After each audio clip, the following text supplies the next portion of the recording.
man has a choice. I chose the impossible. I built a city where the artist would not fear the censor, where the great would not be constrained by the small, where the scientist would not be bound by petty morality. I chose to build rapture. Welcome back to the Bioshock The Complete Story.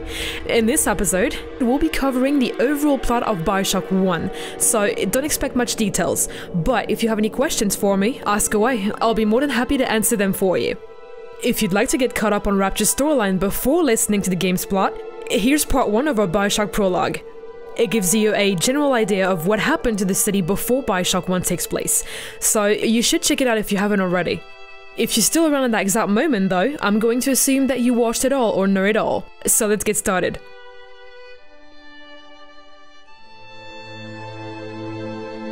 The story begins with a player named Jack, who is a passenger on the plane that goes down in the Atlantic Ocean in 1960. As the only survivor, Jack makes his way to a nearby lighthouse that houses a bathysphere terminal that takes him to Rapture. Upon entering, Jack is contacted by a man named Atlas via radio and is guided to safety from the splices.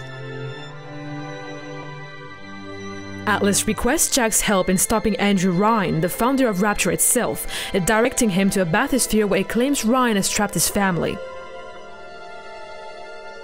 When Jack encounters a wandering little sister and his fallen Big Daddy, Atlas urges Jack to kill the girl to harvest her atom for himself, as it will grant him even more powers through the use of plasmids.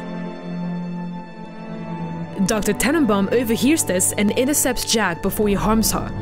She begs him to spare the child and provides him with the plasmid that forces the sea slug out of her body, sparing her life.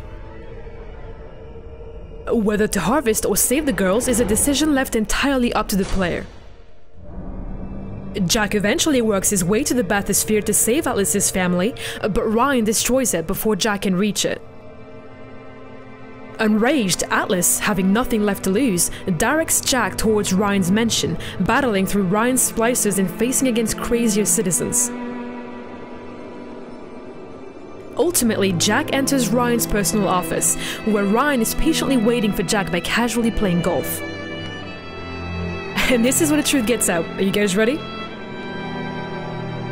Ryan explains that Jack is his illegitimate child, taken from his mother by Fontaine, who placed him out of Ryan's reach on the surface, and genetically altered to age rapidly.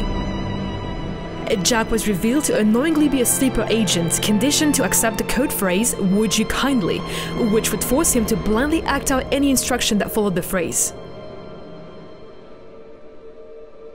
Fontaine had planned to use Jack as a trump card in his war with Ryan and bringing him back to Rapture when the time was right. Jack's genetics would allow him to access systems such as the bathysphere that Ryan had locked out a long time ago. And boom, mind blown. Ryan accepts his death by his own free will and uses Jack's conditioning to force Jack to kill him with a golf club. After doing so, Jack becomes aware that the "Would you kindly" trigger has preceded many of Atlas's commands, and that Jack was himself responsible for crashing his plane near the bathysphere terminal after reading a letter containing the trigger. Atlas contacts Jack and reveals himself to be Fontaine. Without Ryan, Fontaine takes over control of Ryan's systems and leaves Jack to die via security drones released into Ryan's office. Jack is saved by Dr. Tenenbaum and the Little Sisters, who had previously been rescued. She helps Jack remove Fontaine's condition responses, including one that would have stopped his heart. With the help of the Little Sisters, Jack is able to make his way to Fontaine's hideout to face him. And being cornered by Jack, Fontaine injects himself with a large amount of atom, becoming an inhuman monster.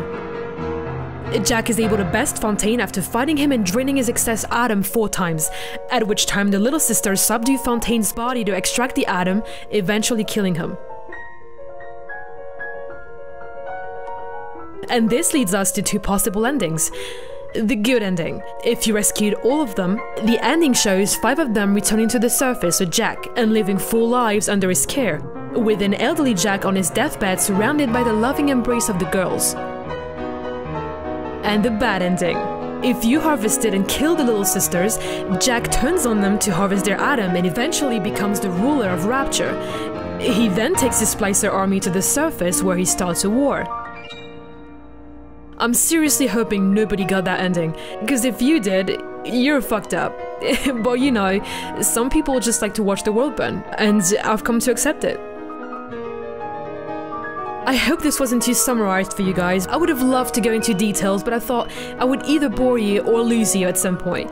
And next time, I'll be going over the Bioshock 2 plot the exact same way, and finish with Bioshock Infinite and its new DLC, Burial at Sea, which I'm very excited about. What about you guys?